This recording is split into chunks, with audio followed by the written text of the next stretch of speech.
ओझर शहरात चोरट्यांचा धुमाकूळ सुरू असतानाच पोलिसांच्या अचानक एंट्रीमुळे मोठी घटना टळली आहे। एकाच रात्री 3 ठिकाणी चोरीचा प्रयत्न करणाऱ्या चोरांनी पोलिसांना पाहताच घटनास्थळावरून धूम ठोकली आहे। या घटनेमुळे शहरात खळबळ उडाली असून वाढत्या चोऱ्यांमुळे नागरिकांमध्ये भीतीचं वातावरण निर्माण झालंय। मिळालेल्या माहितीनुसार अज्ञात चोरट्यांनी रात्री सर्वप्रथम ओझर शहरातून एक दुचाकी चोरली। त्यानंतर त्यांनी शहरातील एका बंद घराला लक्ष्य करत कटरच्या सहाय्यानं घराचा दरवाजा आणि खिडक्या कापून आत प्रवेश केला।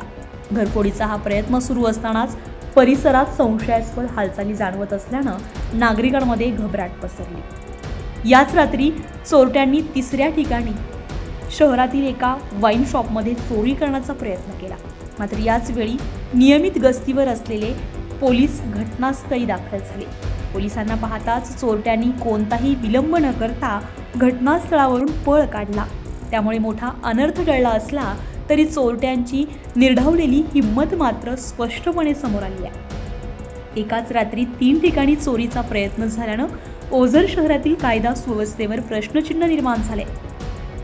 गेल्या काही दिवसांपासून चोरीच्या घटनांमध्ये वाढ होत असल्याचं नागरिकांचं म्हणणं असून रात्रीच्या वेळी पोलीस गस्त वाढवण्याची जोरदार मागणी आता नागरिकांकडून करण्यात येते आहे। दरम्यान या प्रकरणाचा तपास पोलीस करत असून सीसीटीव्ही फुटेजच्या आधारे चोरट्यांचा शोध सुरू आहे। पोलिसांच्या सतर्कतेमुळे चोरी रोखली गेली असली तरी वाढत्या चोऱ्यांवर नियंत्रण आणण्यासाठी ठोस उपाययोजना करण्याची गरज नागरिक व्यक्त करू लागले आहेत। लोकमत.com साठी किरण नाईक, ओझर, नाशिक।